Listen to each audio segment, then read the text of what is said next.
Oi, pessoal. Bom dia. Tudo bom com vocês? Como é que estão as coisas?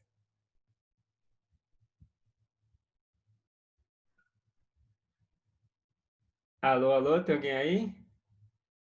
E aí, beleza? Bom dia.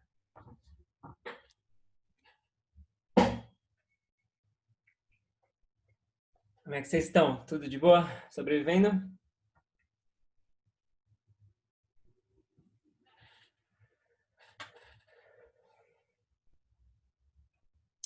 Bom dia, Rodrigo.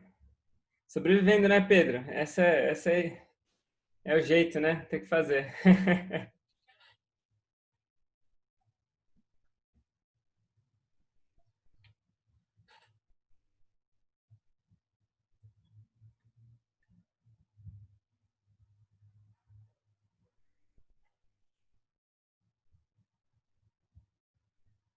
Deixa eu ligar aqui as nossas coisas.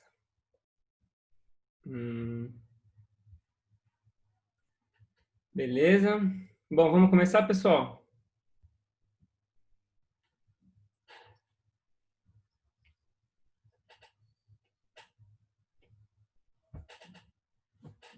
Ok. Então, se ninguém tem nenhum tipo de pergunta ou dúvida, a gente vai começar exatamente de onde a gente parou da última aula. Então, eu queria começar terminando uma conta que a gente fez na última aula. Então, na última aula, a gente introduziu duas funções. A gente introduziu a função de Dirac, o delta de Dirac, delta de Dirac, e a função θ de Heaviside.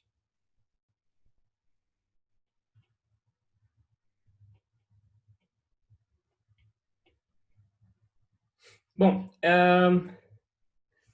então, só para lembrar um pouco da intuição, né? A função delta de Dirac, ela é essencialmente um pico muito fino, né?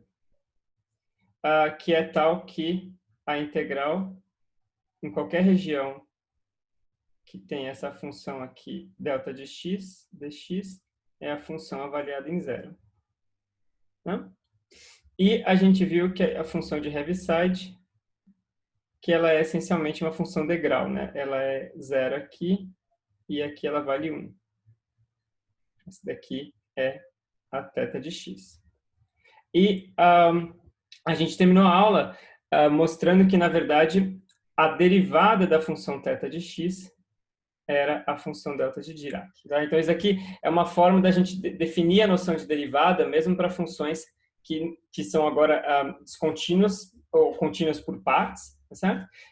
Ou seja, a derivada da função Heaviside, ela é zero aqui, porque a função é plana, mas aqui nesse ponto ela sobe infinitamente rápido e, portanto, a derivada dela vai ser exatamente a função θ de Heaviside. Ok?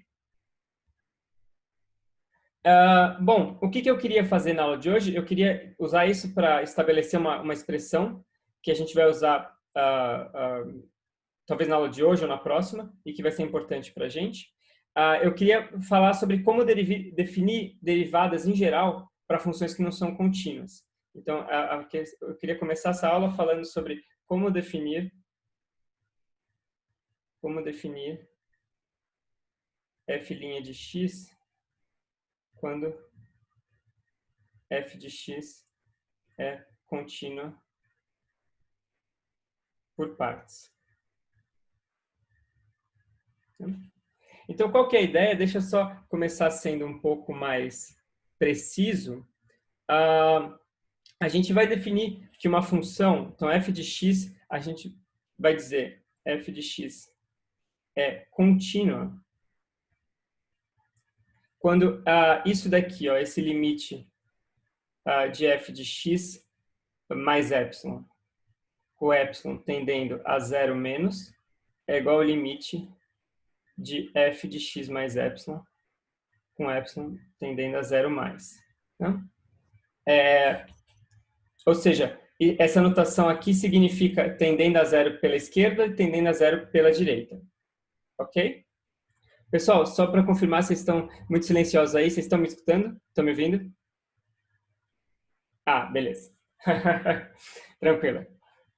Maravilha, então. Vai que vocês não estão, né? Vai que eu estou falando sozinho aqui.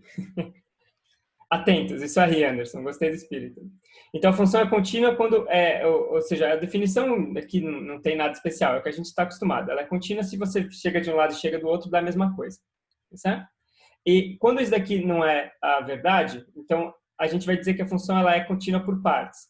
Então, se existe um ponto x0, onde f de x0 mais epsilon, mais 0 menos, é diferente de f de x0 mais 0 mais, então, esse daqui é um ponto, é uma descontinuidade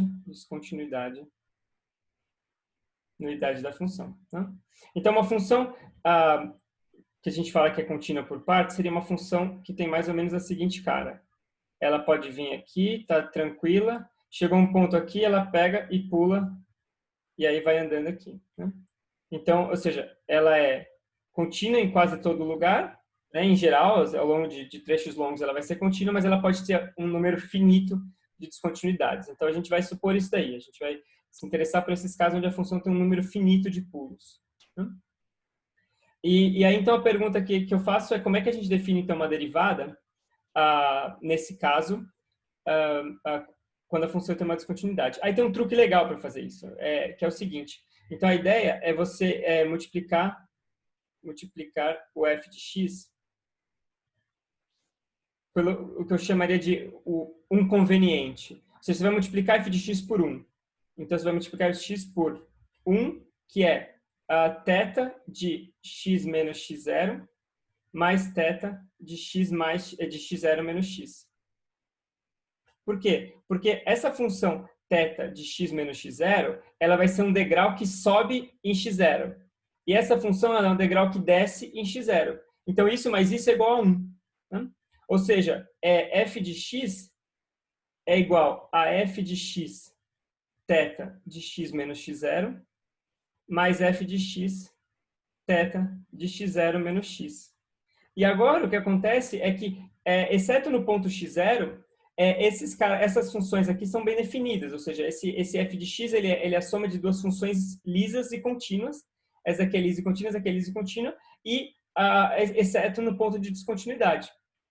Então, eu posso agora calcular a derivada desse cara aqui, f' de x, então vai dar f' de x θ de x menos x0, mais f de x θ' de x menos x0, mais f' de x θ de x0 menos x, mais f de x θ'. Aí, aqui eu vou tomar um pouco de cuidado, né? Vamos só tomar cuidado aqui, eu já vou colocar um sinal de menos aqui. Θ' de x0 menos x.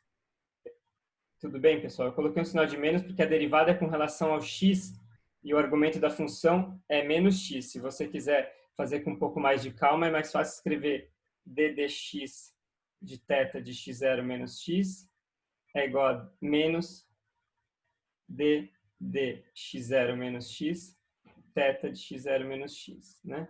Ou seja, é menos θ' de x0 menos x. Tá? Então, só por isso que eu coloquei esse sinal de menos aqui, por causa desse argumento que está desse lado. Então, vocês veem que o que eu vou obter aqui é o seguinte, ó, eu vou obter f' de x, θ de x menos x0, mais f' de x, θ de x0 menos x, mais um termo que vai ser f de x vezes f de x vezes θ' de x menos x0 menos θ' de x0 menos x.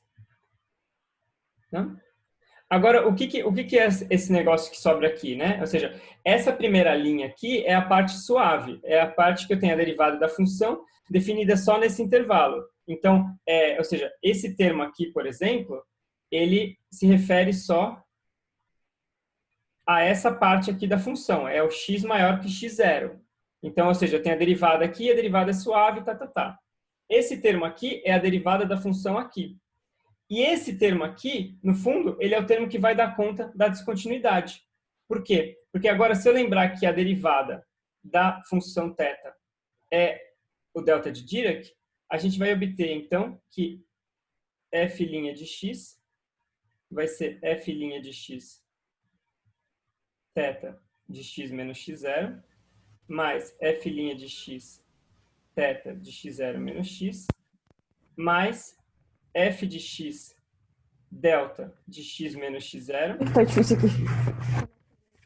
opa, menos f de x delta de x0 menos x. Ok? E aí, o que são esses caras? A gente sabe agora avaliar esses negócios aqui. Ou seja, em primeiro lugar, essas funções, elas são diferentes de zero só em x0, né? Então, para todo ponto x, tirando x0, Derrubar aqui. esse negócio aqui é zero. Tentar aqui. Henrique, está bem aí?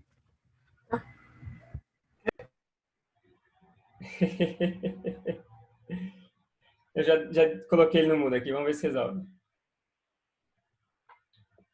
Então, para todo ponto x diferente de x0, só sobra esse termo aqui, mas para x igual a x0, eu obtenho esse cara aqui. E mais, né? Ou seja, esse termo aqui, x menos x0, ele vai estar relacionado exatamente com a função avaliada no x positivo. Então, eu posso escrever isso aqui assim, ó. Θ de x menos x0, mais f' de x, θ de x0 menos x. Espera aí, deixa eu colocar isso aqui no andar de baixo aqui, melhor. F de x, mais f de x0, deixa eu escrever isso aqui talvez assim, f de x0 mais menos f de x0 menos delta de x menos x0. Por quê? Porque esse termo aqui está relacionado com como é a função avaliada logo à direita da descontinuidade. E esse termo aqui é a função avaliada logo à esquerda da descontinuidade. E, portanto, o que sobra aqui, no fundo, você vê, é a diferença ΔF de x0. Né? Ou seja, é o pulo. Né? É o pulo da função em x0.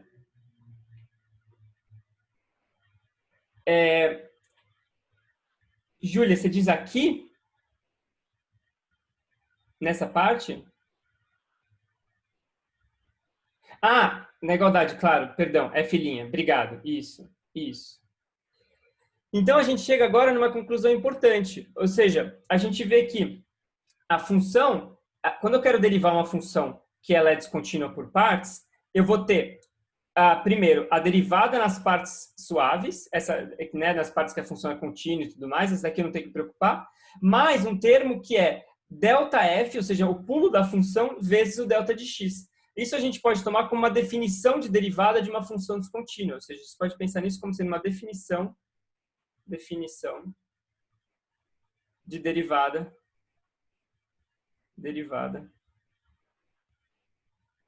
de uma função descontínua por partes, uma função descontínua por partes. Como é que vai ficar de uma função descontínua por partes? A gente pode, inclusive, escrever isso assim de uma forma um pouco mais geral, né? Ou seja, vamos tentar fazer isso daqui. Então, suponha que f de x possui j pulos, em x1, x2, até um xj aqui. Então, nesse caso, a derivada de x vai ser, eu posso escrever... Opa, tem dúvidas aqui? Oi, Paulo. Na verdade, assim, o delta, essa é uma boa pergunta. Delta de x0 menos x é igual a delta de x menos x0. Mas você vê que da forma como a gente avaliou aqui a função, essencialmente esse termo vai estar relacionado com a propriedade da função do lado esquerdo da descontinuidade, enquanto que esse termo aqui vai estar relacionado com o lado direito. Mas o delta em si ele é simétrico. Perdão, eu esqueci de mencionar isso daí. Ou seja, delta de x0 menos x igual a delta de x menos x0. Ok?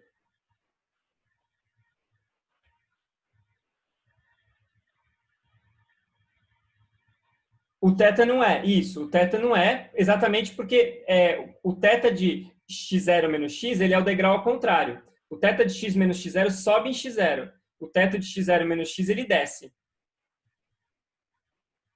Maravilha. Então, olha só, vamos tentar escrever isso aqui de um jeito legal, ou seja, como é que a gente pode escrever uma derivada de uma função que tem vários pulos, né? Então, ela vai ter várias descontinuidades. Eu vou tentar escrever assim, ó, vamos ver se vocês gostam da minha definição. Eu posso escrever uma coisa assim, ó, primeiro eu vou quebrar ela em vários pedacinhos, do seguinte jeito, vamos ver se minha notação fica boa aqui. Θ de xj menos x, mais somatória j indo de 1 até j, de ΔF de xj, delta de x menos xj. Deixa eu explicar, eu vou explicar aqui a lógica dessa fórmula aqui. Então, a ideia, mais ou menos, é que eu peguei uma função, né? E agora eu vou decompor ela em diferentes boxcars, né? Isso daqui era que nem aquele boxcar que a gente viu na última aula, que está na lista, tá vendo? Eu vou decompor a função nas suas partes contínuas num certo intervalo entre j menos 1 e j. Então, eu pego ela e considero, entre dois pulos, entre o pulo j menos 1 e o pulo j, a função é lisa, e ela é dada por isso daqui. Então, eu coloco esse boxcar aqui. E aí, eu somo a isso todos os pulos vezes os deltas em cada descontinuidade, né? Então, com isso, é uma fórmula geral para você escrever a derivada de uma função que é descontínua, que tem pulos, né? Ou seja, contínua por partes, mas com pulos nessas posições x1, x2, assim por diante. Faz sentido, pessoal? Oi, Paulo. Você diz cada termo aqui?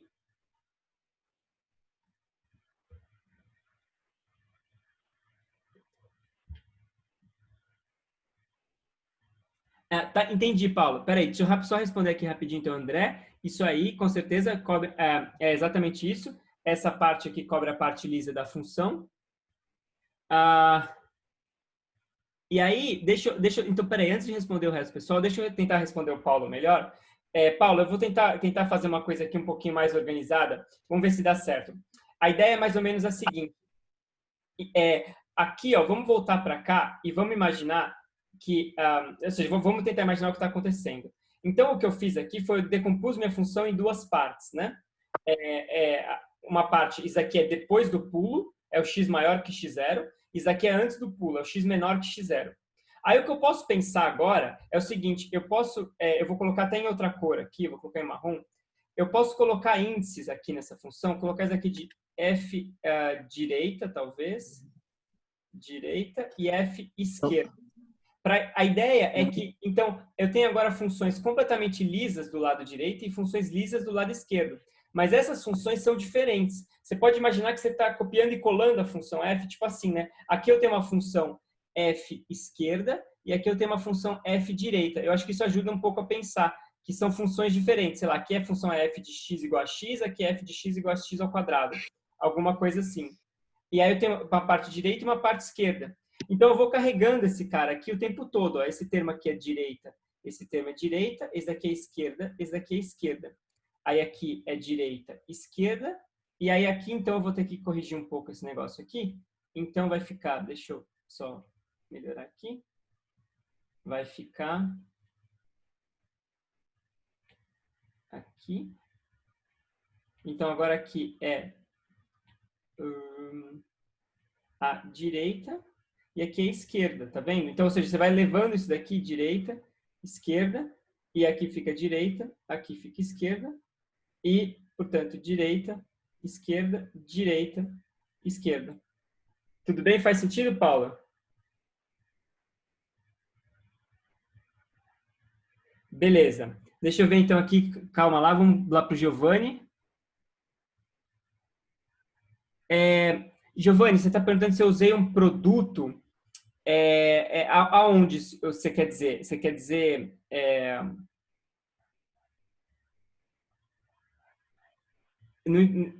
no somatório.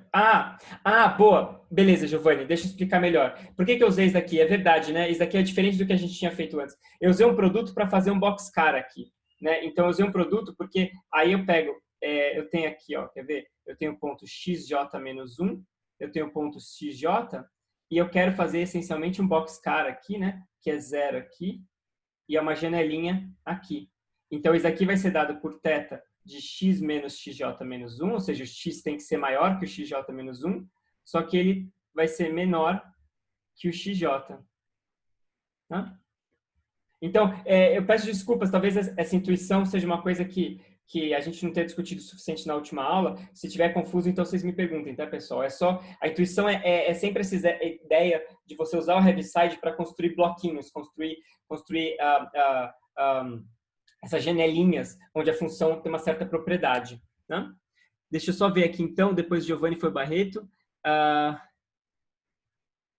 Isso, Giovanni, exatamente. Então, a ideia, né? Desculpa, Barreto, agora. Barreto, exatamente. Então, você vê que na descontinuidade, qual que é o valor da derivada na descontinuidade? É infinito, né? E tem que ser infinito. Ou seja, em x igual a x0, a derivada aqui ela vai ser mais ou menos infinita, né? Porque você está aqui, ela pula abruptamente. Só que ela vai ser mais ou menos infinito vezes o tamanho do pulo, né?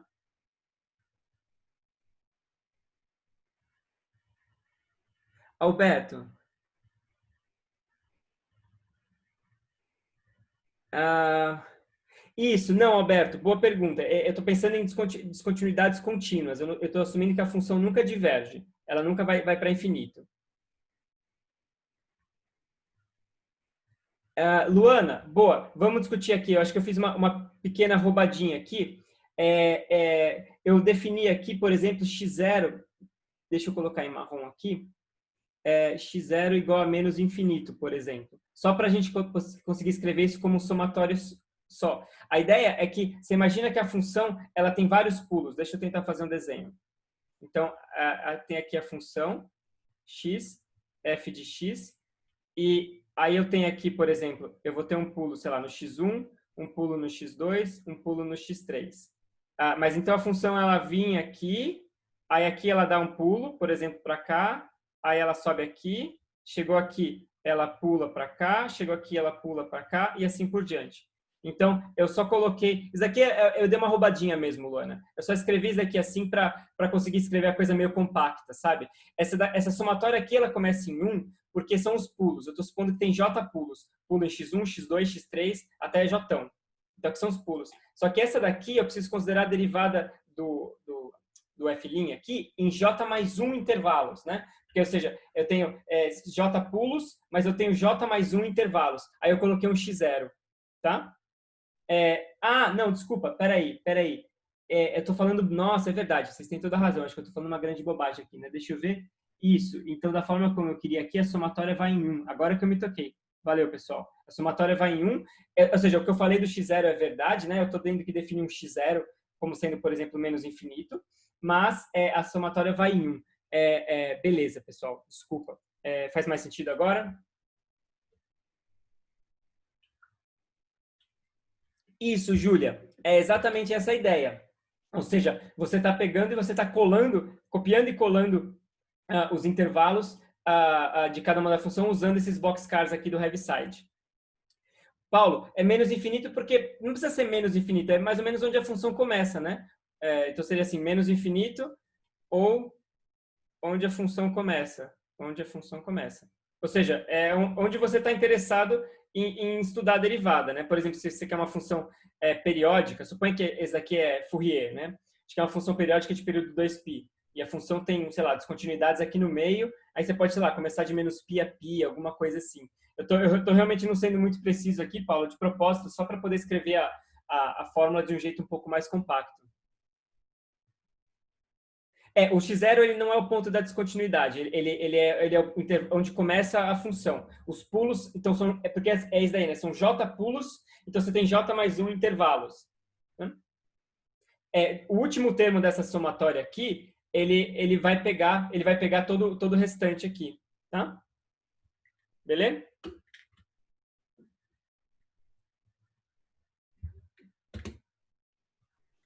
Ok, pessoal. Então, de novo, essa fórmula aqui é só para a gente ter uma ideia. Não adianta tentar, sei lá, ser muito criterioso em como escrever isso. Mas o que é importante, assim, lembrar é que se você quer derivar uma função que é descontínua por partes, você usa esse truque. Você tem a derivada da função em cada uma das partes, né? Ou seja, você vai escrevendo parte a parte, e você lembra, você só tem que lembrar, digamos assim, que quando a função tem uma descontinuidade, vai ter um delta de Dirac ali. E aí, se você lembrar que tem esse delta de Dirac vezes o delta f aqui, você consegue escrever uma expressão para a derivada. Né? Esse é o tipo de coisa que é mais fácil lembrar a intuição do que a fórmula. A intuição a derivada é a derivada normal, é o que você faz todo dia. Só que aí você tem que lembrar que nos pulos ela é infinita. E ela é infinita com um pré-fator, que é o ΔF. É só isso, né? Ou seja, eu vou até escrever isso daqui aqui. Ou seja, ela é infinita, f' de x é igual a derivada usual. Derivada usual na parte contínua mais deltas vezes ΔF na parte da descontinuidade. Continuidade. Ok? Perguntas, pessoal?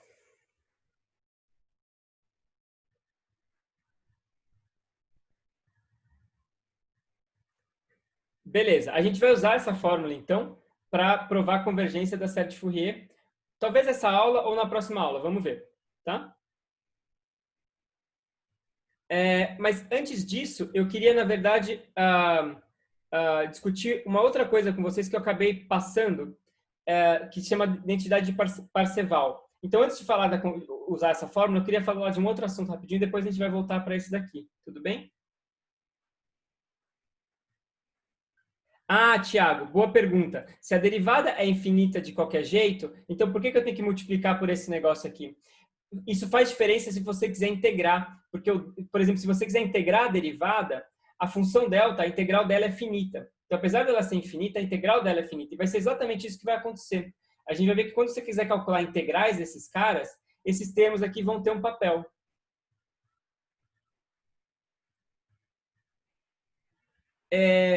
Paulo,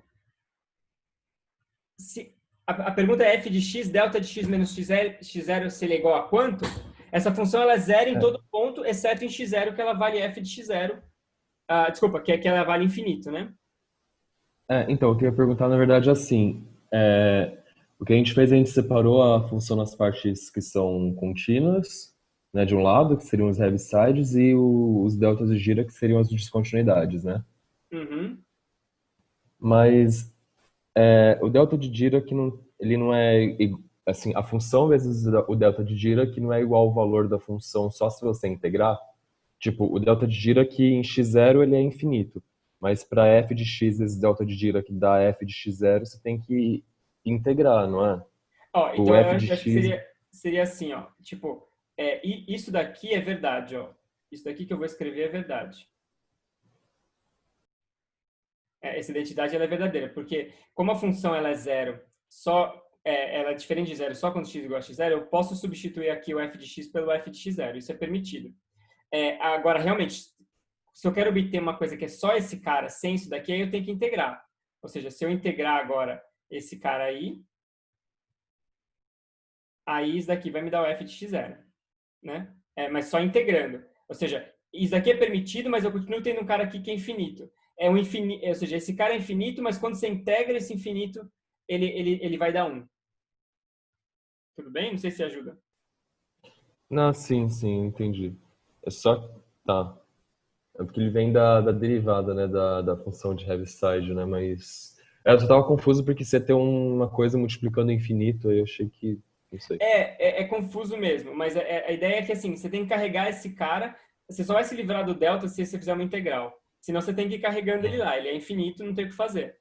Quando tiver uma Ah, integral, tá. mata esse cara aqui. Mas essa passagem aqui ela é permitida.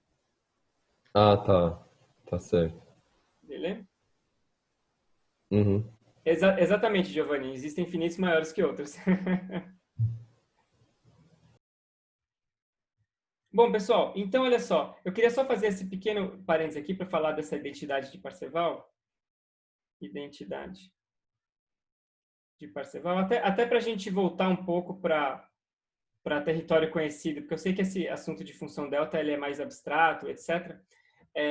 Então, eu vou falar um pouco sobre isso daqui para a gente voltar um pouco para território conhecido, e depois eu vou essencialmente usar isso daqui para a gente tentar demonstrar a convergência de séries de Fourier, por que séries de Fourier converge. Né? Mas então a ideia é a seguinte, né? Suponha que você tem uma função aqui f de x e você vai expandir ela numa série de Fourier complexa, por exemplo, assim, né? INX. Né? F de x é periódica, etc. E suponha que você tem outra função aqui que eu vou expandir numa outra série de Fourier, então com outros coeficientes aqui, né? Então, FG periódicas de período 2π. Tá?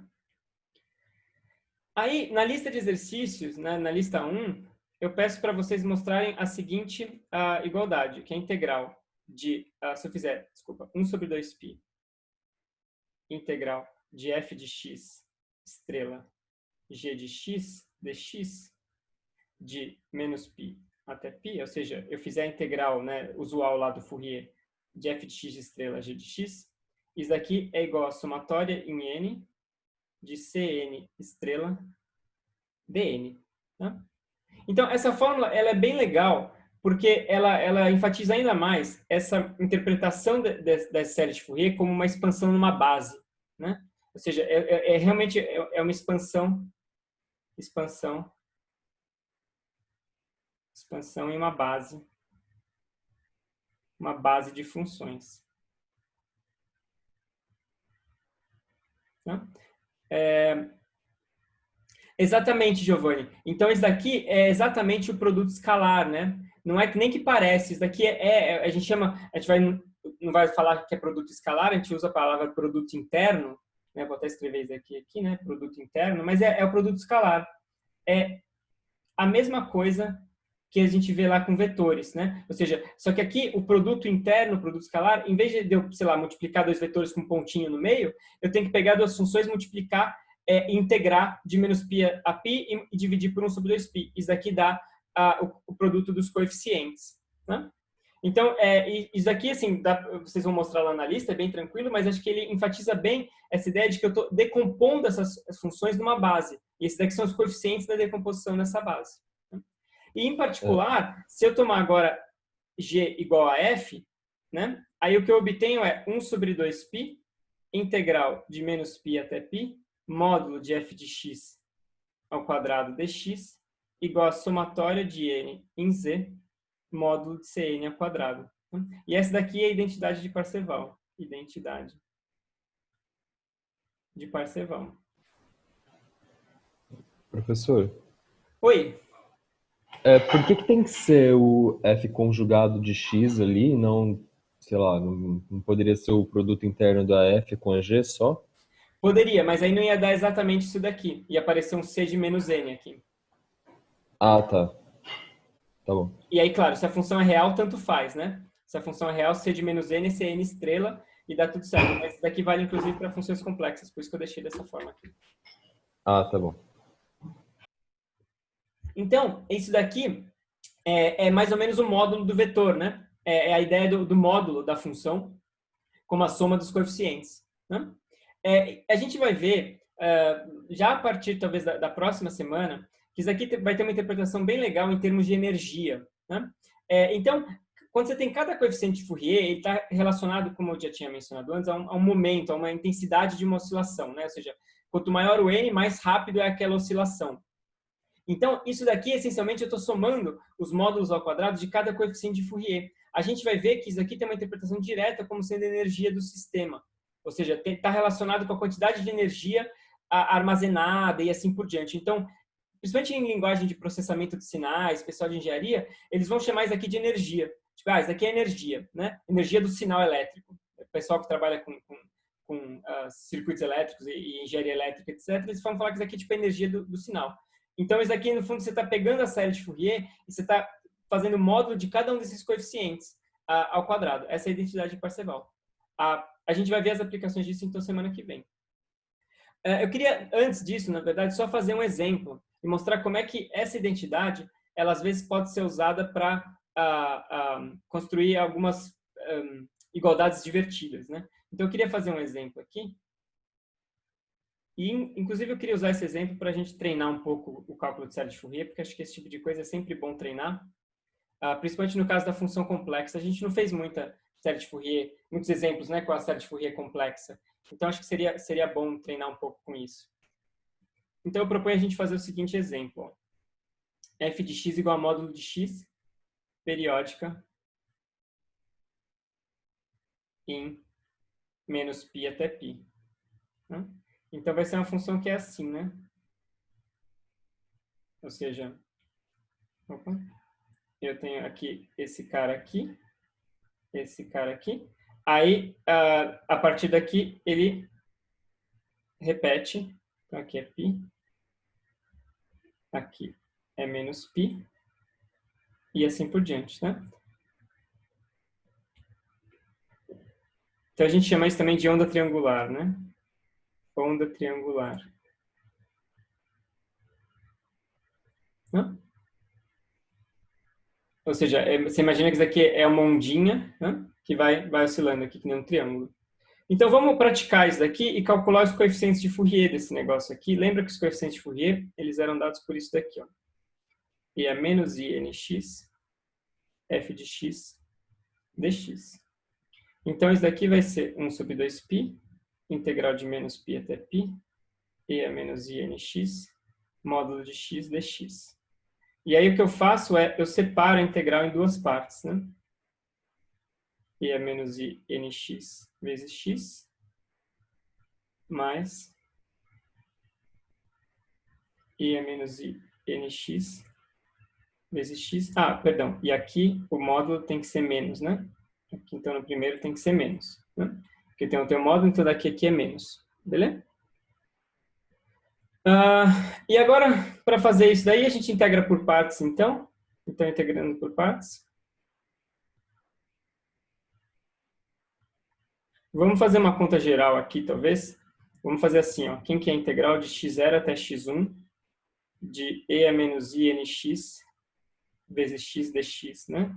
Então, eu integro por partes usando u igual a x e dv igual a esse negócio aqui. Então, eu fico com x e a menos INX sobre menos IN entre x0 e x1, menos 1 sobre menos IN, integral de x0 até x1, de dx e a menos INX. Então, isso daqui vai dar x e a menos INX sobre menos IN, menos, aí aqui vai dar 1 sobre menos IN ao quadrado e a menos INX entre x0 e x1. Então, vamos simplificar um pouquinho isso daqui para deixar um pouco mais bonitinho. O que eu vou obter aqui? Eu posso colocar um e a menos INX. Vamos só deixar aqui. Acho que podemos deixar do jeito que está, na verdade, né? Acho que não vai fazer muita diferença. Deixa eu pensar.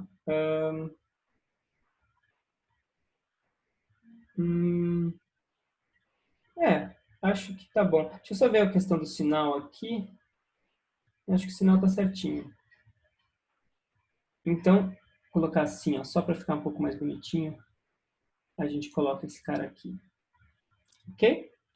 Então, agora a gente usa isso daí para calcular as duas integrais que estavam ali. Então, eu vou obter que Cn vai ser igual a menos 1 sobre 2π.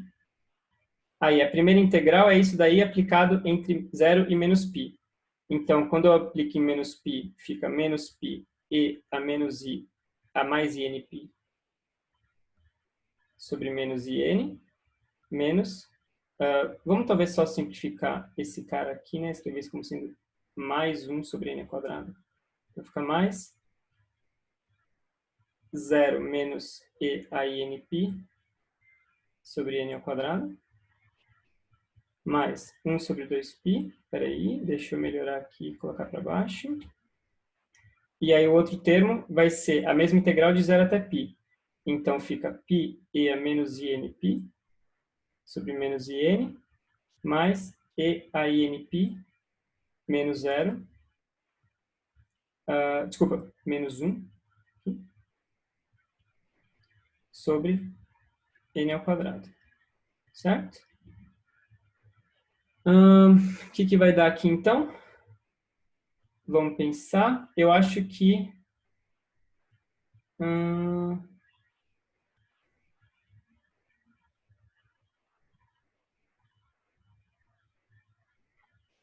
Espera aí, pessoal. Deixa eu só ver aqui que eu fiz alguma caquinha aqui. Deixa eu ver, espera aí.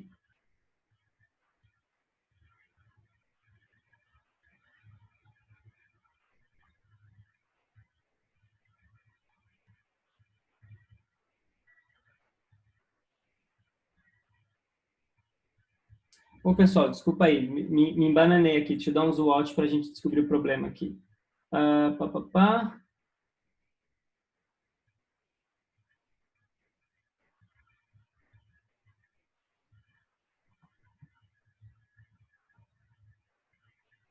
Opa, achei. Olha só. Acho que tem esse problema assim, Matheus, mas aqui, ó, aqui é mais, né? Porque a primeira integral é 0 menos menos π. Então, aqui fica um mais nesse primeiro termo aqui, ó, perdão. Estava achando estranho que esse termo tinha que cancelar e não estava cancelando. E aí, também tem esse problema. Nesse caso, esse problema aqui, Matheus, não deu muito... ele não é um problema em si, porque menos INP e INP acabam sendo iguais, então não tem problema. Mas o ponto é que esse termo aqui, eu tinha errado esse sinal, ele não está cancelando. Que a ideia agora é que esse termo aqui, ele vai cancelar com esse termo aqui. Ao passo que o outro termo... isso, boa, Leandro, já assumi diferente de zero. Vamos voltar nisso daqui a pouco. Vamos voltar nisso daqui a um instante. Mas estou assumindo diferente de zero, por isso que tem esses caras aqui. Então, agora só você vê que esse termo aqui, ele é igual a esse termo que aparece aqui, né? E a gente, então, obtém que esse Cn vai ser 1 sobre 2π, 1 sobre n ao quadrado, duas vezes e a menos inπ menos 1. Ou seja, ele vai ser, como e a menos inπ é igual a menos 1 elevado a n, ele vai ficar menos 1 elevado a n menos 1 sobre π n ao quadrado. Ok?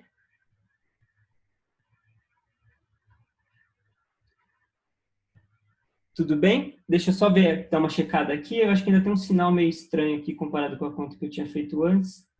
Deixa eu só ver se eu comi bola em algum lugar.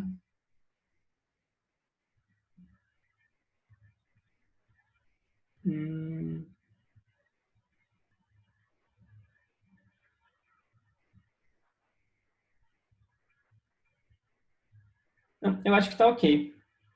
Tá ok, acho que o das minhas notas que está um pouquinho errado. Nas minhas notas daqui está com o sinal trocado. Tá?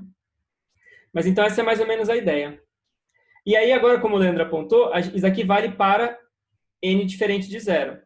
Quando n é igual a zero, aí a gente faz a conta direto. Cn é igual a cc0, perdão, é 1 sobre 2π, integral de menos π até π, da função vezes exponencial de zero, que é 1.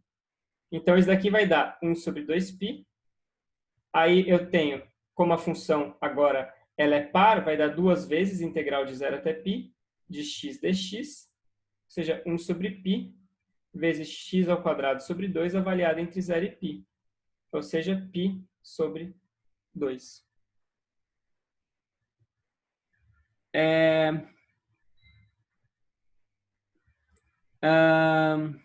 Matheus, isso, a função zeta vai aparecer por aí.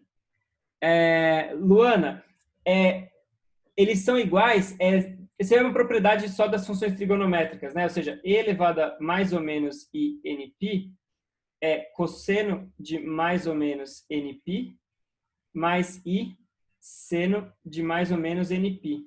Só que esse cara aqui, ele é zero. E esse cara aqui, ele é cosseno de nπ para qualquer um dos dois, né? Então, acaba dando menos 1 elevado a n. Tanto faz se é para o mais ou para o menos. Aqui é um ponto especial do nπ, né? Isso não é verdade em geral. É só quando é n inteiro e vezes o π. Arthur, você achou um sinal de menos aí? Deixa eu ver. O sinal negativo no primeiro exponencial. Qual o primeiro exponencial? aqui,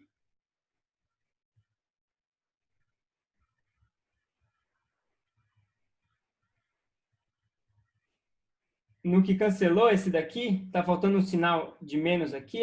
Como assim? Ou seja, esse menos aqui acho que cancela com esse daqui, não é? Porque aqui tem um mais, aqui tem um menos.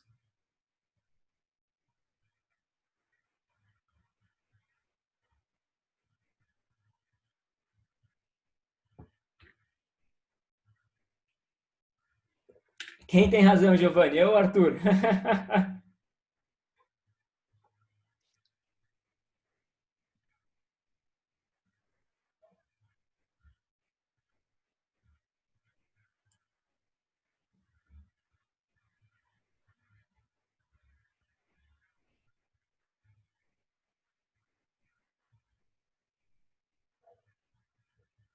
Tudo bem então, pessoal?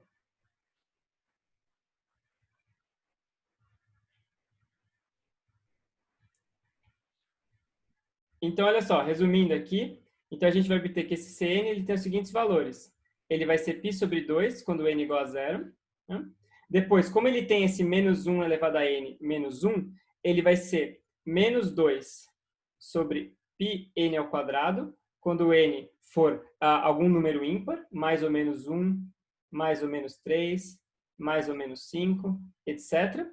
Ou ele vai ser zero quando n for um número par, mais ou menos 2, mais ou menos 4, mais ou menos 6, assim por diante. Ok?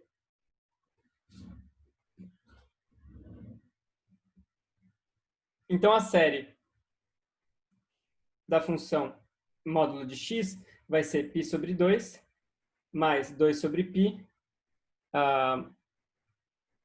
menos 2 sobre π, perdão, e elevado a x, mais e a menos ix, mais e a 3ix, mais e a menos 3ix sobre 9, mais e a 4ix, opa, e a menos 4, desculpa, 5, né? 5ix e a menos 5ix sobre a 25 mais né? Ou seja, essa daí vai ser a cara da série de Fourier. Vocês veem aqui claramente que já aparecem os cossenos, né? Acho que isso que é importante que eu queria enfatizar.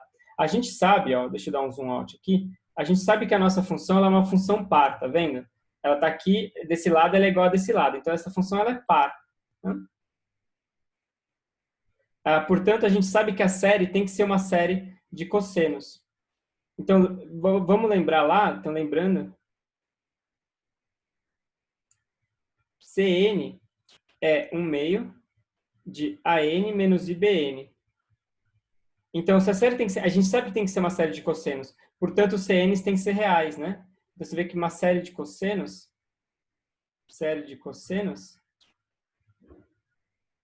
significa que o CN tem que ser real. E aí aqui já dá para ver, né? Ou seja, quando você escreve a série de Fourier explicitamente, você vê que dá para ver claramente que vão aparecendo os cossenos aqui, né? Esse cosseno, esse cosseno, esse cosseno e assim por diante. Ok? Tudo bem, pessoal? Perguntas?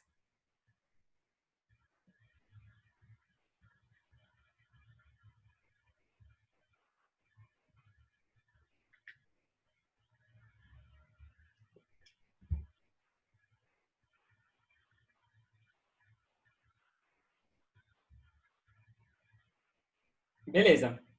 Então agora vamos ver como é que o Parseval entra nisso tudo, né? Então vamos agora usar a identidade de Parseval. Identidade de Parseval. Então, vamos lá, vamos calcular 1 sobre 2π, integral de menos π até π, de f de x ao quadrado dx, é igual a somatória de n em z, módulo de cn ao quadrado. Então, vamos calcular os dois lados da identidade para ver o que acontece. Então, primeiro, a gente calcula 1 sobre 2π, integral de menos π até π, de módulo de x ao quadrado dx. Ou seja, isso é 1 sobre 2π, x ao cubo dividido por 3, de menos π até π, e, portanto, dá 1 sobre 2π π ao cubo mais π ao cubo sobre 3. Ou seja, vai dar π ao quadrado sobre 3. Certo? Então, o lado esquerdo da igualdade de Parseval é π ao quadrado sobre 3. Agora a gente calcula o lado direito. Então, agora a gente calcula somatória n em z, módulo de Cn ao quadrado. Onde o Cn ele é dado por esse cara aqui, ó. Essa expressão aqui. Então, o que a gente vai obter? Deixa eu deixar isso aqui em cima. A gente vai ter, primeiro, o termo π ao quadrado sobre 4, que vai ser o termo com n igual a 0. Depois, eu vou ter uma somatória para n estritamente menor que 0, de 4 sobre π ao quadrado n à quarta, mais uma somatória do n estritamente maior que 0, de 4 sobre π ao quadrado n à quarta. E eu posso também agrupar essas duas somatórias, porque você vê que elas vão ser iguais, né? Isso aqui é a somatória para o n sendo 1, 3, 5, etc. Isso aqui é a somatória para o n sendo menos 1, menos 3, menos 5, assim por diante. Só que o que aparece aqui é o n à quarta. Então, elas são iguais, né? Ou seja, eu posso escrever isso como sendo π ao quadrado sobre 4, mais duas vezes 4 sobre π ao quadrado, somatória n. Deixa eu agora até escrever aqui. 1, 3, 5, 1 sobre n à quarta. E isso daqui agora tem que ser igual ao que está embaixo, ou seja, ao que está nessa igualdade de 1 aqui. Ou seja, π ao quadrado sobre 3 tem que ser igual a tudo isso daqui. Então, com isso, ou seja, como 1 tem que ser igual a 2, eu obtenho, então, π ao quadrado sobre 3 igual a π ao quadrado sobre 4, mais 8 sobre π ao quadrado, somatória, n indo de 1, 3, 1 sobre n à quarta.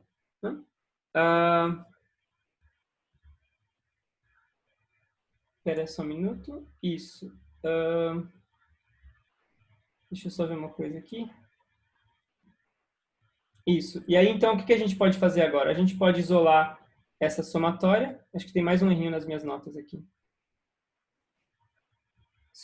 Isolar essa somatória e escrever isso aqui como sendo π ao quadrado sobre 8 vezes esse cara aqui que dá π ao quadrado sobre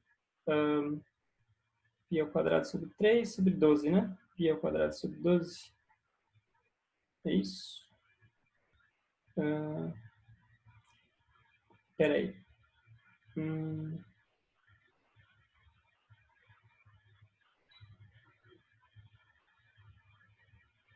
Acho que é isso aí. Espera aí, eu acho que tem alguma coisa errada aqui, pessoal. Rapidinho. Deixa eu só checar um negócio aqui para não falar bobagem para vocês.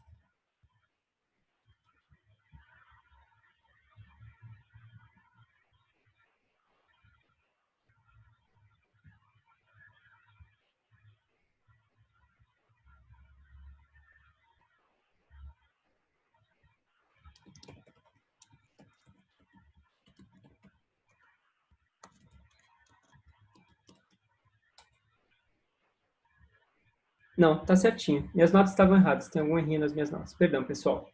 Então é isso daí. Ou seja, vai dar π à quarta sobre 96. 96. Isso aí. Então, ou seja, o ponto é, você vê que usando essa identidade de Parseval, a gente pode obter resultados para esse tipo de somatória. Essa somatória aparece com muita frequência, em particular o pessoal chama de função zeta de Riemann, né? Função zeta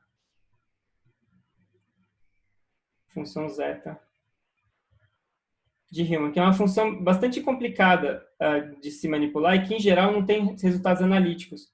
A função zeta de Riemann ela é definida assim, né?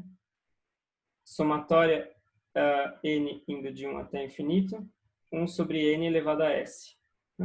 Para um s genérico, essa função não tem valor fechado, mas para alguns valores de s, ela tem. Nesse caso, não é exatamente a função zeta de Riemann, tá? É próximo, porque aqui a somatória é só sobre os ímpares, mas o espírito é mais ou menos o mesmo.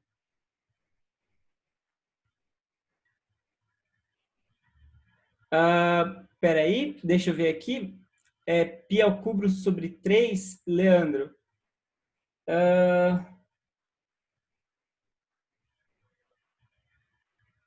Por que π ao cubo sobre 3? Você diz aqui, nessa integral aqui?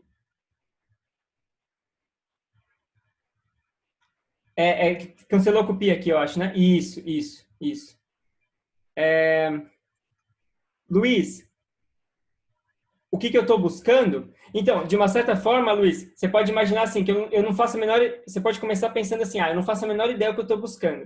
Eu estou simplesmente aplicando a identidade de Parseval. Eu estou aplicando que isso tem que ser igual a isso. Ou seja, a gente sabe que isso vale, eu estou aplicando para ver o que dá. E aí a conclusão que a gente chega disso é que se eu faço essa igualdade, eu obtenho uma identidade para essa somatória em N. Ou seja, dá para usar essa identidade de Parseval para obter diferentes expressões para somatórias em N. Né? Ou seja, no fundo, essa não é a principal aplicação da identidade de Parseval, longe disso. Isso é só um exemplo de uma espécie de consequência extra, de bônus, que você consegue ganhar aplicando esse tipo de identidade.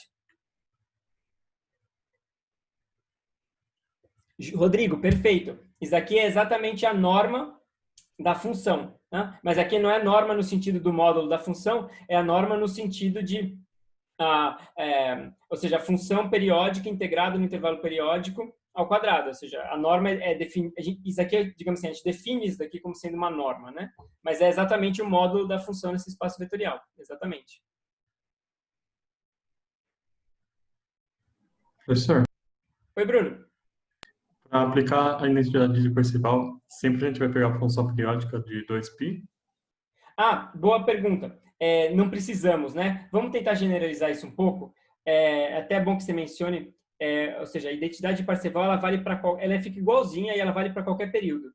Então, ou seja, vamos escrever aqui, identidade de Parseval para período L, para f de x com período L. Vamos até fazer esse caso que é mais geral, né? E deixar registrado aqui. Ou seja, é só trocar o 2π por L. Não tem segredo. Onde tiver 2π, a gente troca por L e vai dar tudo certo.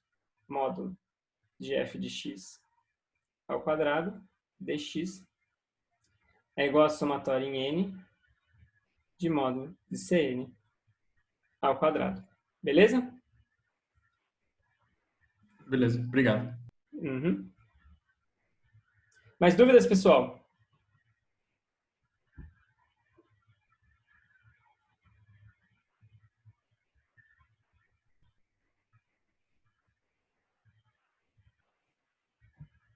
Ok? Então, só para terminar esse papo de Parseval, vamos falar agora da identidade no caso da série real. Né? Então, vamos falar de Parseval para Fourier real. Só para a gente deixar registrado aqui. Então, olha só. A gente sabe que Cn é igual a 1 meio de An menos I Bn. Né? E isso aqui, isso. E agora, então, a gente escreve assim, 1 sobre L. Vou até colocar aqui com período L para ser mais geral. Então, 1 sobre L. Integral de menos L sobre 2 até L sobre 2. Módulo de f de x ao quadrado dx. Isso aqui vai ser somatório em N de módulo de Cn ao quadrado.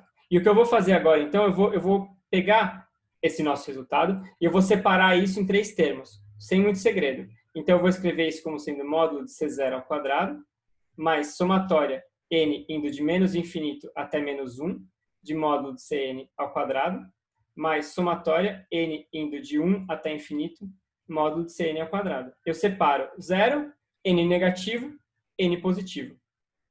E aí agora eu vou substituir em cada um desses termos as expressões para o AN e para o BN. Isso vai dar para a gente uma identidade de Parseval expressa em termos dos coeficientes reais. Então, aqui esse primeiro termo aqui é fácil, né? Isso daqui vai ser módulo de A0 ao quadrado sobre 4, porque quando eu colocar o n igual a 0, esse termo morre, eu fico a 0 sobre 2, então módulo A0 ao quadrado sobre 4. Esse termo aqui também é fácil, porque isso daqui é o módulo desse número complexo ao quadrado aqui, então vai ficar módulo de AN ao quadrado mais módulo de BN ao quadrado sobre 4, né? Que, ou seja, parte real e parte imaginária. E agora a gente só tem que dar uma pequena ajustada nesse cara aqui, mas na verdade não tem muito o que fazer, né? Porque a gente sabe que se o n é negativo, Cn pode ser escrito como sendo 1/2 de A menos N mais I B menos N. A gente tinha visto isso algumas aulas atrás, ou seja, quando o N é negativo, eu simplesmente escrevo isso em termos dos N's positivos. Então, isso daqui vai ficar assim, ó. Vai ficar esse termo aqui, vai ficar módulo de A menos N ao quadrado mais módulo de B menos N ao quadrado sobre 4. Então, você vê que, de novo, que nem no exemplo que a gente acabou de fazer, essa somatória e essa daqui, elas podem, na verdade, ser agrupadas, elas são iguais, né? Se eu trocar o N por menos N, então, se eu fizer trocando N por menos N na primeira somatória,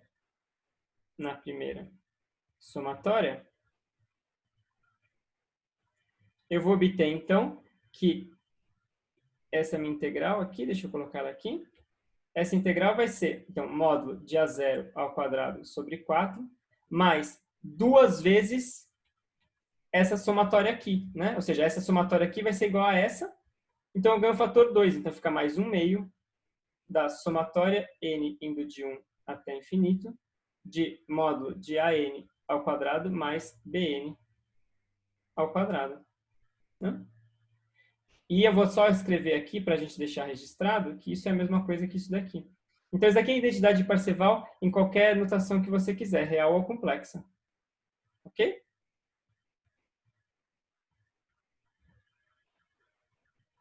Dúvidas?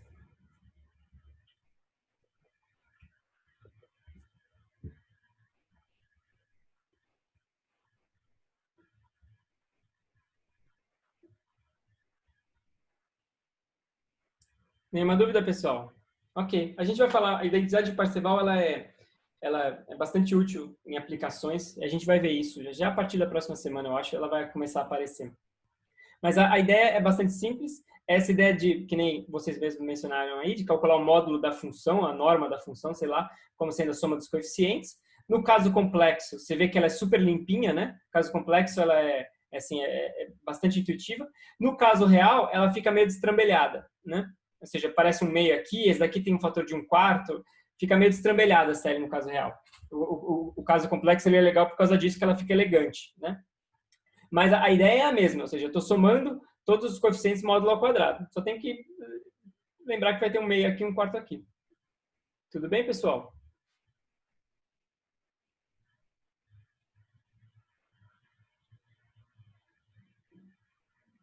Perguntas?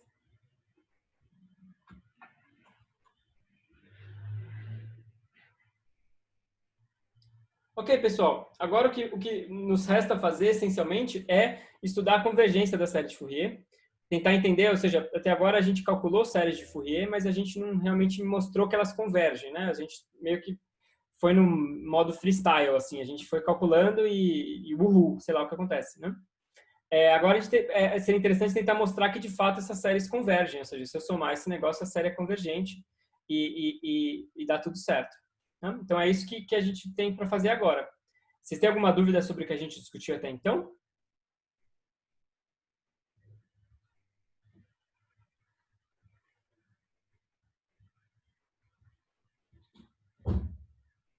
Não?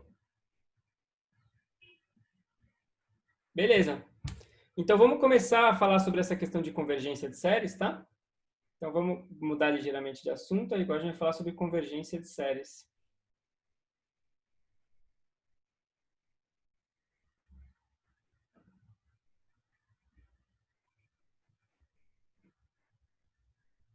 De séries. Então, olha só.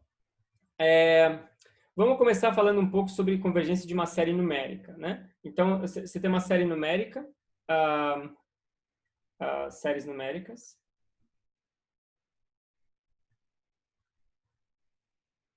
Então, por exemplo, a gente pode definir a n como sendo somatória m, l, i, sei lá, i indo de 1 até n, de a, i, por exemplo. Isso aqui é uma sequência, né? Então, tem uma sequência aqui, A1, A2, A3, tá. Isso daqui vai ser uma sequência numérica, né? E a gente diz que isso aqui converge se esses números aqui vão tender para um valor finito, né? Se a n tende a um valor finito,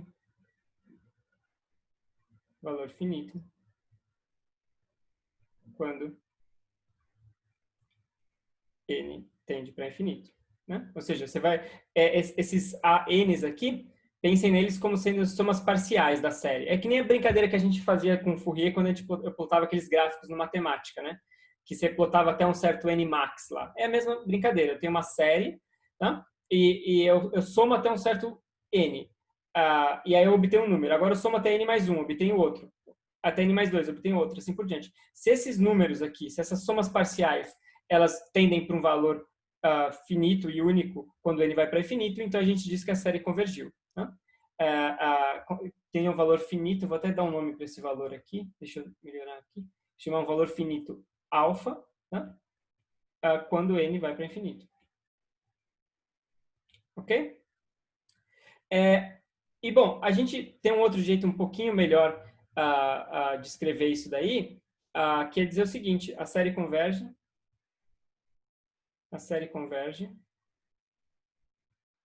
se dado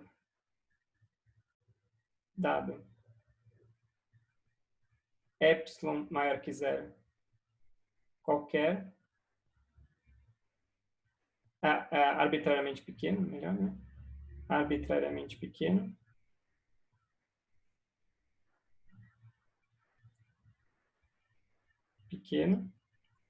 existe um inteiro n, tal que o módulo de an menos alfa seja menor que epsilon para todo n maior ou igual a n. Né? Então, esse é o jeito assim, mais usual de escrever convergência de séries. A ideia, a intuição aqui é razoavelmente simples, ou seja, imagina que você escolhe um epsilon pequeno, 10 a menos 20. Né? Então, a série vai convergir se você conseguir achar para esse epsilon, né?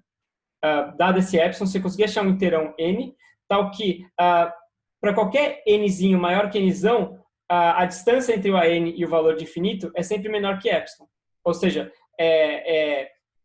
esse epsilon aqui é um erro, e para qualquer nzinho maior que nzão, esse cara aqui vai estar epsilon próximo de alfa.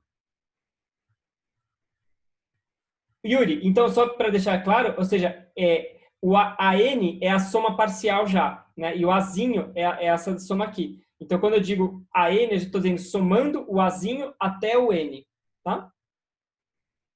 Então, o AN já é o somatório, beleza?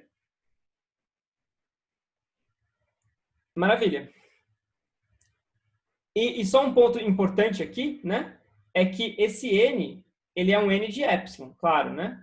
Ou seja, faz todo sentido que se eu quero uma tolerância aqui, se esse epsilon é 10 a menos 5 ou 10 a menos 20, o inteiro n que eu tenho que chegar depende de epsilon, certo? Então, ou seja, não tenho que... acho que isso daqui é bastante intuitivo. Esse inteiro a partir do qual eu posso dizer que a série está epsilon próxima de alfa, ele depende de epsilon. Então, eu vou até escrever isso aqui. Isso aqui é dizer que a n está epsilon próxima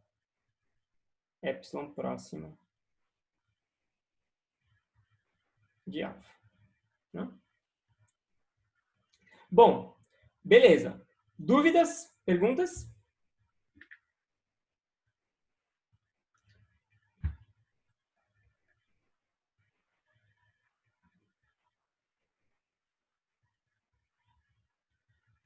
Maravilha.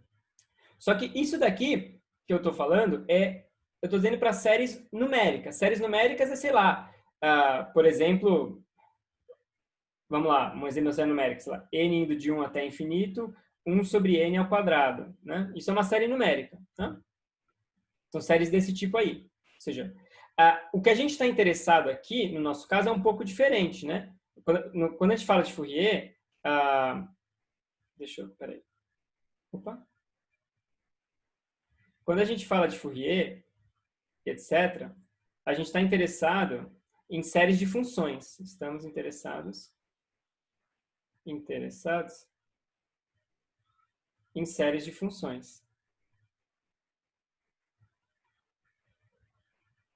Então, coisas do tipo, um Fn de x é uma somatória i indo de 1 até n de um certo ui de x, onde esses ui de x são funções de x.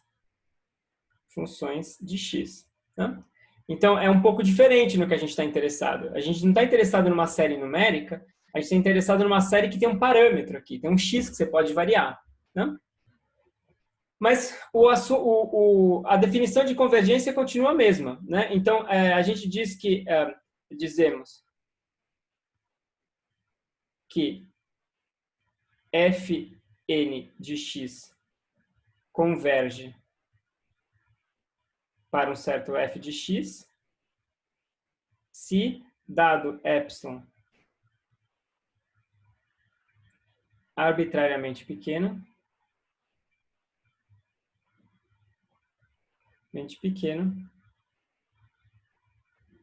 existe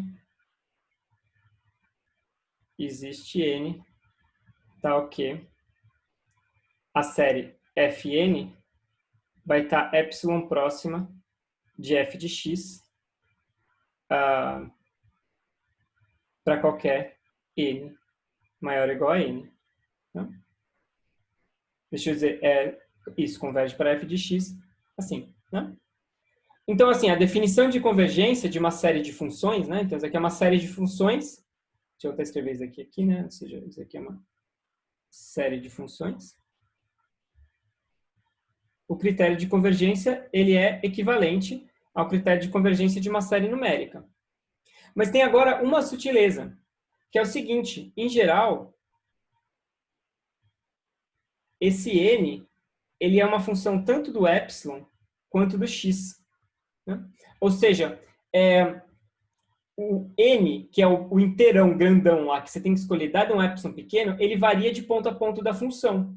Então, imagina que você está convergindo lá uma série de Fourier, ou seja, uma série de funções em geral. Né? Pode ser que, para cada ponto x, você tenha que somar mais ou menos termos para ficar epsilon próximo da função que converge. Né? Ou seja, suponha que eu quero ficar com uma tolerância de 10 a menos 15 da minha função. Pode ser que em alguns pontos de x eu tenha que eu precise de n's diferentes para conseguir fazer isso. Eu não tenho um n geral que valha para todo x. E quando isso acontece, a gente fala que a função converge pontualmente. Então, isso aqui é o que a gente chama de convergência pontual. Convergência pontual. Agora, se n não depende de x,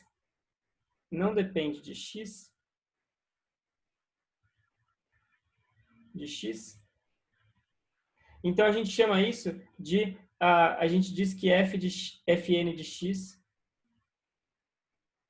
converge uniformemente.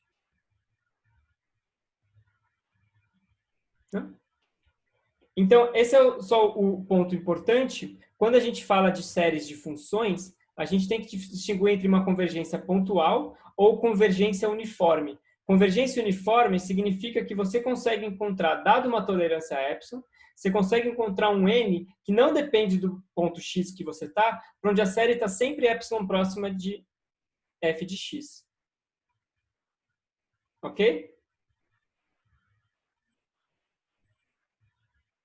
Perguntas, pessoal?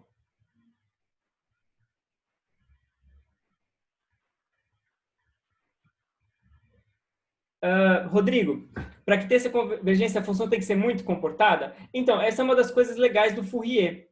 A gente vai ver que série de Fourier, ela não precisa ser tão comportada assim. Ela pode ser descontínua por partes, né? Ela pode ter descontinuidades.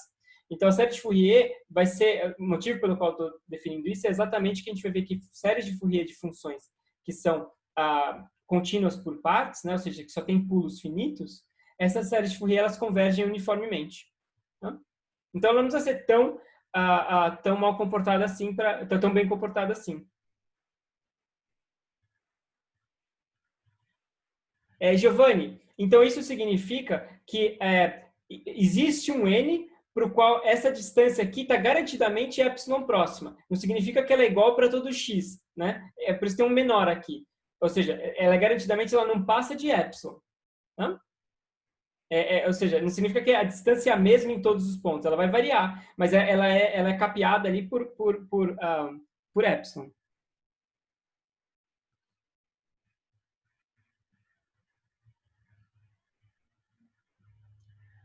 Rodrigo, essa é uma boa pergunta. A série de Fourier depende, acho que, do... Deixa eu pensar. Nossa, Rodrigo, você me pegou. Não tem uma boa resposta, não.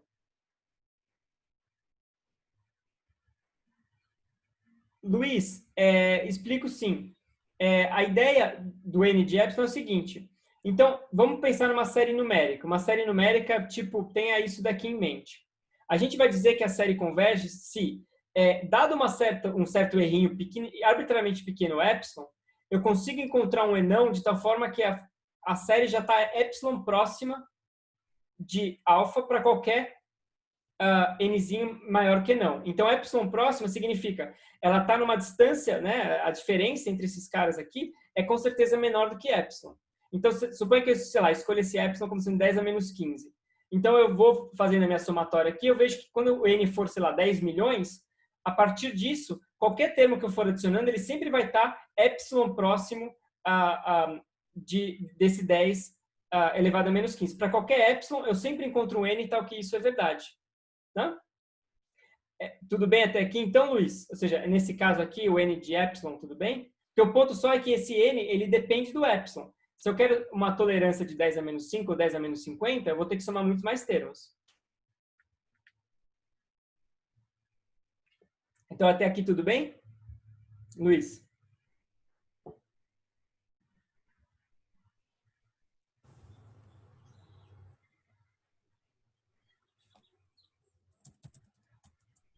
Luiz, está por aí?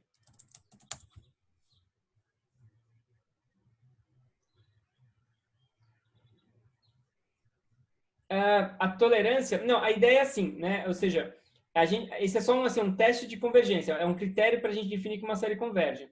A série, a gente diz que ela converge quando qualquer tolerância a epsilon que eu escolher sempre tem um inteirão bem grande, de tal forma que a série pode ser, ou seja, que a distância fica próxima. Então, se eu quiser uma tolerância de 10 a menos 50, eu consigo encontrar um nzão bem grandão, tal que isso daqui funciona.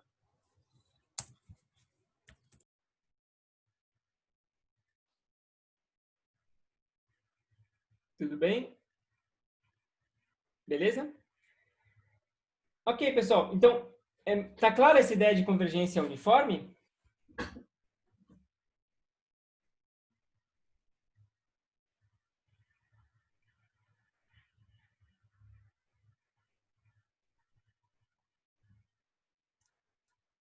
Ok. Nesse assunto de convergência de funções, tem um teste que é, digamos assim, o teste básico que vale a pena saber. Né? Que é então, o teste M de Weierstrass, eu não sei lá como é que pronuncia isso, Weierstrass, para convergência uniforme. Convergência uniforme. Esse teste ele é muito simples e ele é, digamos assim, é o cavalo de batalha. Se você quer testar a convergência uniforme de uma função, de uma série de funções, né? Série de funções.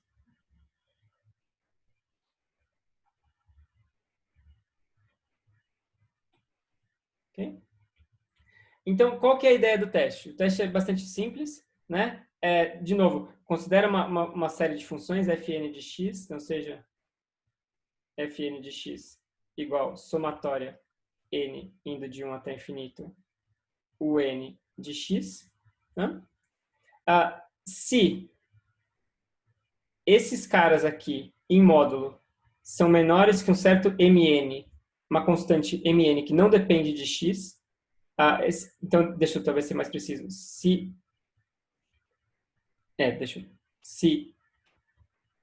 esses caras aqui, em algum intervalo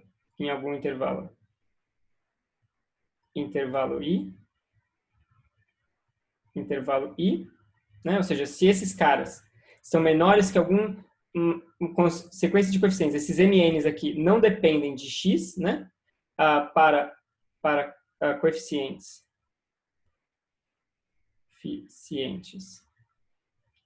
mn independentes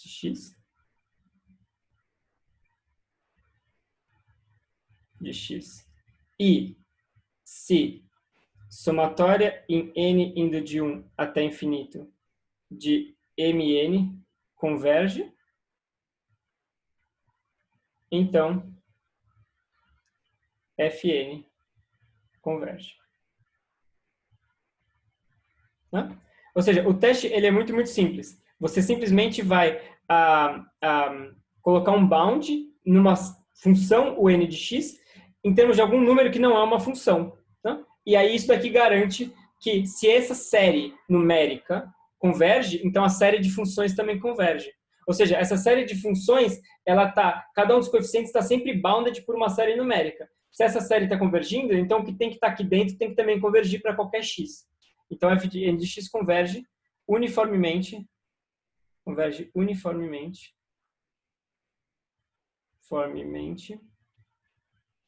em i, nesse intervalo i. Ok? Perguntas?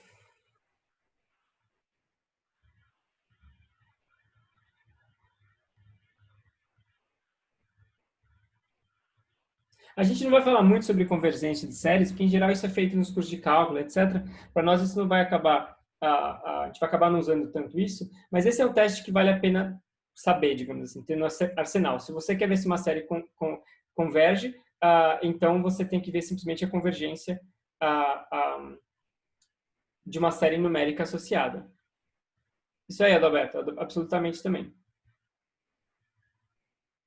Perguntas, pessoal?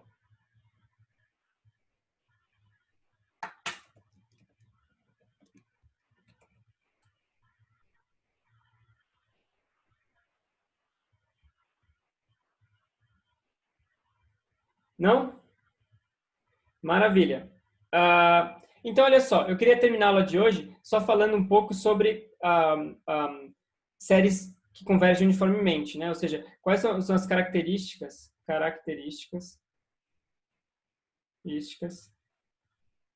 de séries de funções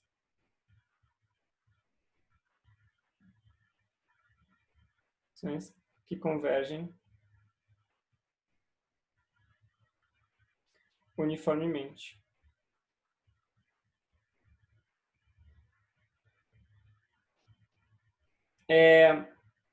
Então, no fundo, acho que a mensagem que eu queria deixar para terminar essa aula é que séries de funções que convergem uniformemente são as séries boas, digamos assim.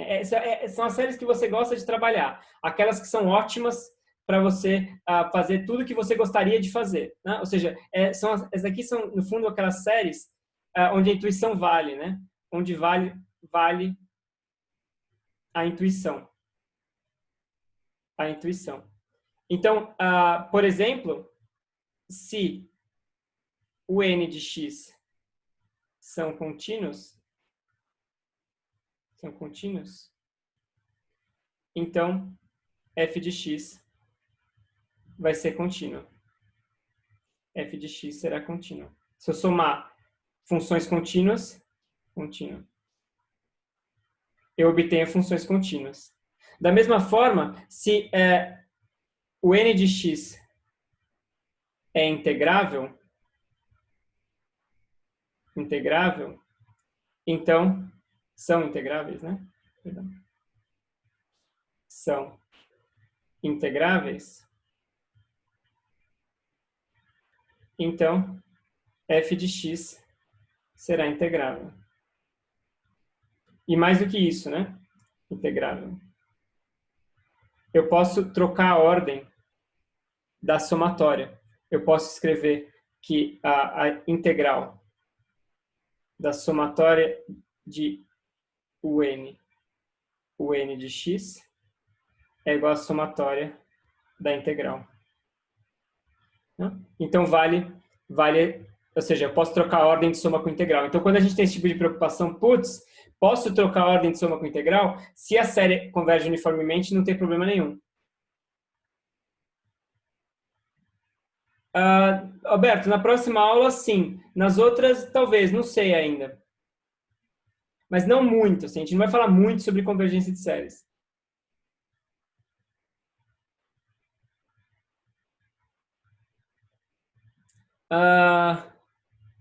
Boa, Rodrigo. Boa colocação. Ou seja, isso aqui parece um pouco estranho, né? É porque, no fundo, isso aqui está relacionado com aquele fenômeno de Gibbs. Né? Você lembra que o fenômeno de Gibbs, o que ele fazia? Ele pegava uma função que tinha descontinuidades e fazia aquelas oscilações que subia e descia, né? Então, a série de Fourier do fenômeno de Gibbs, ela vai, no fundo, convergir. Você está somando funções contínuas que vai convergir para um negócio que, na verdade, é contínuo. Né? Ele oscila muito rápido, mas ele ainda é contínuo. Beleza? E, por último, se esses UN de x são diferenciáveis,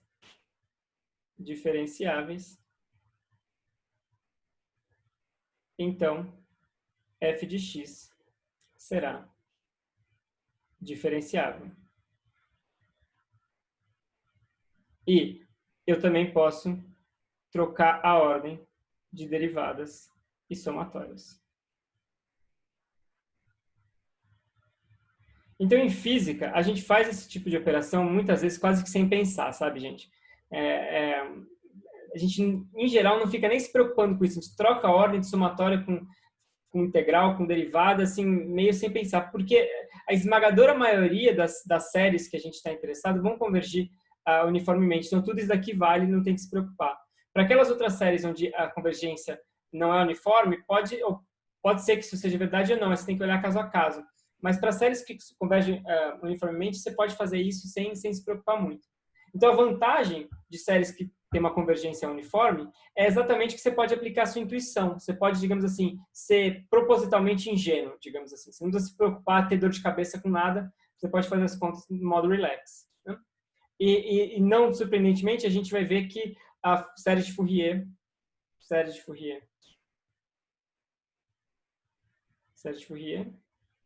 de funções uniformemente, que convergem, funções, desculpa, contínuas por partes, convergem uniformemente. Isso é o que a gente vai então mostrar na próxima aula. Ou seja, a gente vai mostrar que a convergência é uniforme para a série de Fourier e, portanto, ou seja, toda essa intuição, que no fundo essas são intuições que a gente já usou em aula e vocês também vão usar na lista, né? Ou seja, esse tipo de coisa, ficar trocando ordem, somatório com integral, tudo isso a gente já usou meio que sem se preocupar demais, né? E tudo isso vai se mostrar válido. A gente vai mostrar isso na próxima aula. Beleza, pessoal? Perguntas?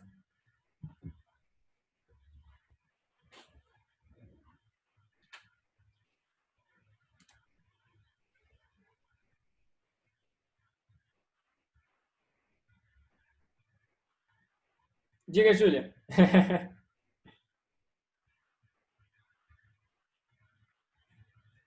Sem dúvidas, pessoal. Então, por hoje é só.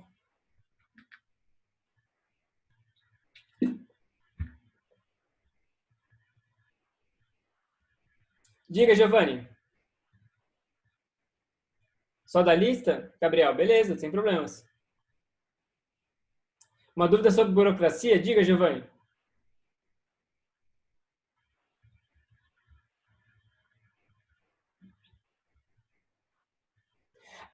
Boa, bem notado. Eu vou criar lá no Moodle o lugar para enviar a lista de exercício. Eu vou fazer isso entre hoje e amanhã. E aí, na próxima aula, eu vou explicar melhor. Eu também vou postar um vídeo lá na nossa página, explicando exatamente onde vocês vão entregar a lista, tá? Eu vou explicar tudo isso direitinho, não se preocupa não. o que é um bom plot para a lista, Júlia? Como assim o que é um bom plot? No sentido de a estética, como colocar os eixos, etc., ou que funções plotar?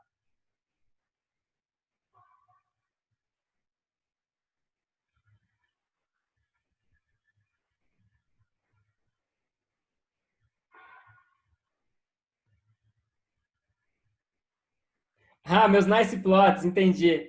É...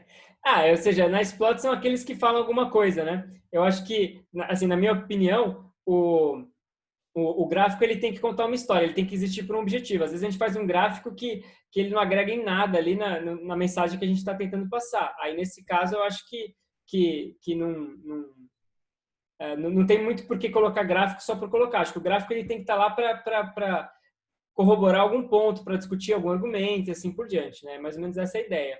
Sobre a questão de colocar eixos, etc., assim, eu acho que algum tipo de eixo você tem que colocar. Não dá para colocar um gráfico na lista que você não fala para mim quem que é o X, quem que é o Y e assim por diante. Tem que colocar, porque senão quem está corrigindo não tem como saber o que você está plotando.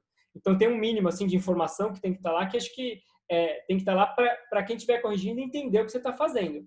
Mas em termos de questões muito de perfumaria, assim, estéticas, o eixo tem que ser de tal jeito, não, isso é tranquilo, isso não se preocupa, é só a informação tem que estar lá, né? E, e,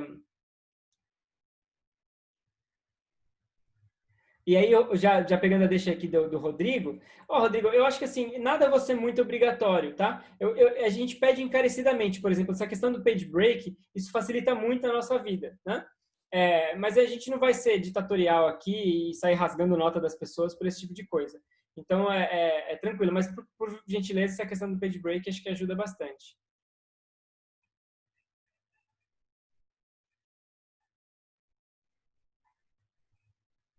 Anderson, olha, eu posso fazer isso sim. Eu achei que já tinha alguns lá na página, né? Já tem alguns, mas eu posso fazer, posso fazer um sim. Você está pensando? Eu vou fazer um notebook só com alguns exemplos de gráficos, tá bom, Anderson? Pode deixar que eu faça isso sim. Eu não respondi ainda, Alberto, só um segundo. Arthur, eu estou pedindo lá na página, inclusive, né, para vocês fazerem uma questão por página. No fundo, não é uma questão por página, é só para começar as questões sempre no topo da página, que isso facilita ficar achando no PDF onde está cada questão. Giovanni, não tem problema colocar a imagem em outra questão. De novo, se tiver claro a que se refere aquela imagem, se quem estiver corrigindo conseguir entender o que você está fazendo, aí tudo bem. Gabriel e Alberto, eu já vou responder a dúvida aqui, tá? Vamos ver se tem alguém que tem mais pergunta burocrática, a gente já responde.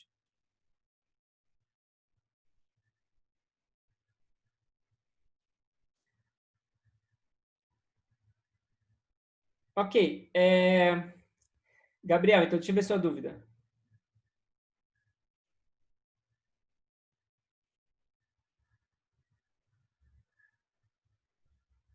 Então, Gabriel, na questão 9, vocês sabem já como ir do boxcar para o delta. A gente sabe que limite é esse, está feito nas notas, né? Ou seja, você tem que pegar o boxcar, você tem que ajustar a altura dele e você tem que tomar um limite lá do espaçamento indo a zero.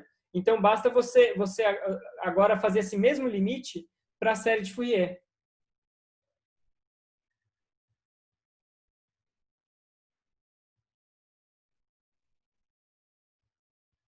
Não, a ideia, Alberto, não é calcular os CNs da definição da função delta, é calcular eles a partir do boxcar. Isso, para ver eles aparecendo como um limite, né? O CN calculado para a função delta, se a gente já usar as propriedades da delta, aí eles vêm, isso daí foi feito em aula, né? A ideia é você ver os coeficientes CN aparecerem nos coeficientes CN da boxcar.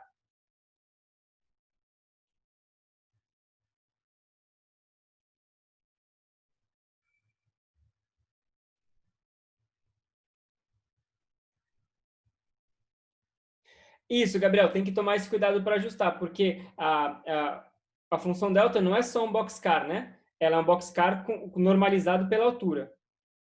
Isso.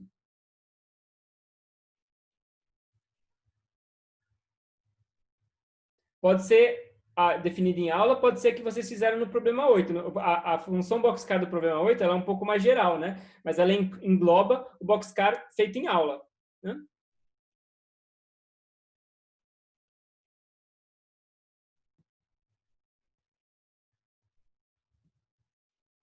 Isso, Júlia. Ou seja, você tem a série do boxcar e aí você ajusta ela apropriadamente e você obtém a série do delta. Mas aí, Alberto, aí você pode normalizar, né? Porque se você tem uma série de Fourier e você multiplica a função por uma constante, os coeficientes de Fourier vão mudar de uma forma trivial, né? Você multiplica a função f por 1 sobre a, simplesmente divide todos os coeficientes por a. Né? Então, assim, ajustar os coeficientes de Fourier é fácil. Você tem os coeficientes de Fourier do boxcar normalizado, você pode mudar esses coeficientes de Fourier para o boxcar com altura variável, e isso é tranquilo, né? Não precisa refazer, calcular os coeficientes de Fourier de novo. E aí, Júlia, exatamente, aí você vê que o que sai é a série da delta. Então a ideia é exatamente essa, Júlia. Beleza, gente?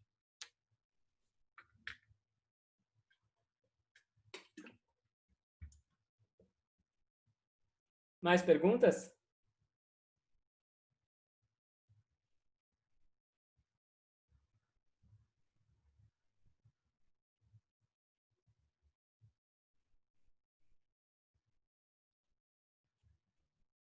Então é isso aí, pessoal.